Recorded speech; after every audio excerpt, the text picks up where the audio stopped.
Hey guys, I'm back with another video. Sorry I missed you guys this week. Things just happened. Nothing major. Honestly, I just didn't get around to recording the video, so I'll be back this week. Well, obviously you're watching this now. Clearly we're talking about these two SOCOM Elites today, but first I'm going to show you guys what I'm carrying. And I am carrying my Hinder Fire Tac, which you guys know I like this blade a lot. And I am carrying my Strider S&G, which they call the Crusader, and you can see the Crusader cross there. So, how did I get these two knives? No, both of these knives are not mine.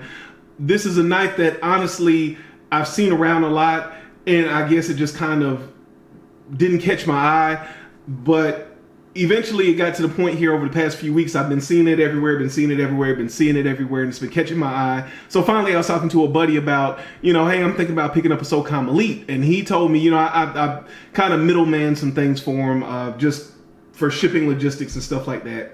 And he told me, he said, hey, I really am looking for one. If you can find one at a good price, just pick it up. We'll square up later, whatever. So I was looking around, saw this one for $225, which again, guys, this is why I'm a big proponent of not always buying a brand new knife, depending on the brand. This knife retails for $300, and like I said, I picked this up for $225. I did buy this one full retail, but I'll get into that in a second. So ended up picking the knife up, getting it in, and the first thing that I thought about was, wow, that is a lot of blade. And what I've noticed from a lot of people when I talk to them about the SOCOM Elite, the first thing they tell me is I didn't realize it was that large. And yes, it is a relatively large blade. Here it is next to the S&G. Here it is, and ironic enough, this is kind of strange. When I flipped this open for the first time, I thought it was pretty big. I thought it was a pretty large blade, but it's pretty much identical in size to one of my most carried knives, the Strider SMF. I think that this choil area here makes this blade seem a little bit shorter, but they're both in that 4-inch ballpark as far as the blade length goes. Here it is next to the Paramilitary 2. So you can see there, that's another popular knife if you want to kind of gauge your sizes here. So it is not a small knife. The other thing is it does run on bearings. It is a very smooth knife, and it opens and closes very easily. I'll give you guys a good demonstration of that. Now, the detent is pretty secure. You can literally just put your thumb on this traction and flip it open like that. Flies open because of that detent. Like I said, those ball bearings, it's very smooth. It flies out and it just drops shut. Now, a lot of that is because of this stock thickness. So I'll show you guys the stock thickness next to some of the other knives that I showed you. So you can see here, this is the stock thickness next to a Paramilitary 2. This is the stock thickness next to my S&G.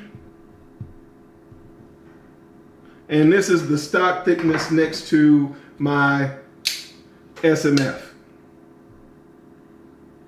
So you can see there, the SMF and the SOCOM, they're fairly comparable, but this stock is pretty thick, but it does come down to a fairly fine edge. I haven't put any calipers on it or anything like that, so I can't tell you an exact number, but it does slice fairly well. And I know that as much of a reputation as this knife is built, and the people that own the knife and like the knife, and as much as they're into slicing, even they agree that it slices fairly well for the knife that it is. So great knife, good detent.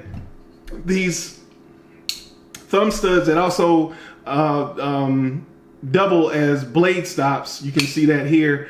They butt right up against that aluminum there, and they allow you some good structural rigidity. So there's no blade play up, down, left or right. It's rock solid. I wouldn't say it's a fixed blade, but it is a very solid feeling knife. The handles are Oh man, and I should have looked this up before I started. They're 70 series aluminum. Apparently that was the latest switch in the newer runs of this model of knife. So they're 70 series aluminum, which means that there should be a little bit tougher. I don't know if this is a titanium pocket clip or a steel pocket clip, but it's secure, it does its job. It holds the knife in your pocket fairly well. Only about that much of the knife sticks out. The pivot screws are very large. Let's see what else I can talk to you guys about. It is a liner lock. All of them I've seen have been fairly early. I don't get any slip. This one has a little bit of stick. My other one, and I bought this one brand new. The reason I bought this one brand new, I said I'd kind of get back to that. This green color here, there aren't a lot that pop up on the secondary, and they were kind of running out. So I ended up picking this one up and paying full retail. Again, you can see the lockup here. Like I said, drop smooth. This one is a little bit smoother, and I know that this one had a good bit of pocket lint and things in it, so it needs to be cleaned out a little bit, but by no means is this a stiff knife at all. I mean, it'll just drop shut. So very good knives, very good action, ball bearing action, pivot here. Nice large pivot screws. This is a skid tape, is I believe the appropriate name for it. That is the only traction on this side, is the skid tape, but I find sufficient traction.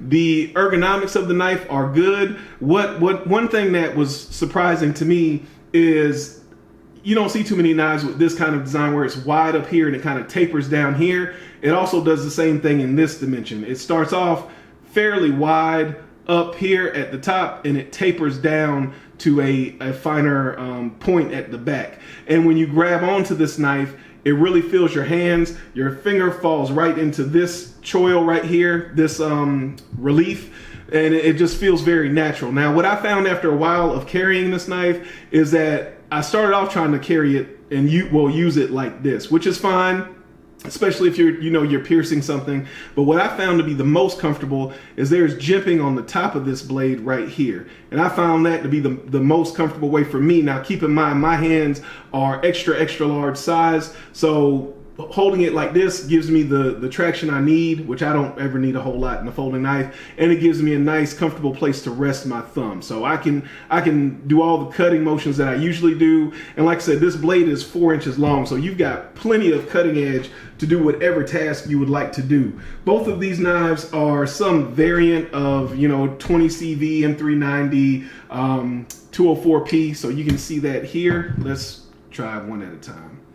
You can see there, this one is M390, and this one here is 204P. They're analogs of one another. One's American, one's, I believe, German. So you can see that there. All in all, I'm pretty impressed, and I look forward to getting more carry on my version of the knife. But I wanted to get this video up because I've been carrying it for a while, and it's time to get this knife shipped off to my buddy. I appreciate you guys watching. If you have any comments, questions, concerns, please post them down below. Good to talk to you guys again. I'll catch you in the next video. Remember, a lazy man carries a dull knife.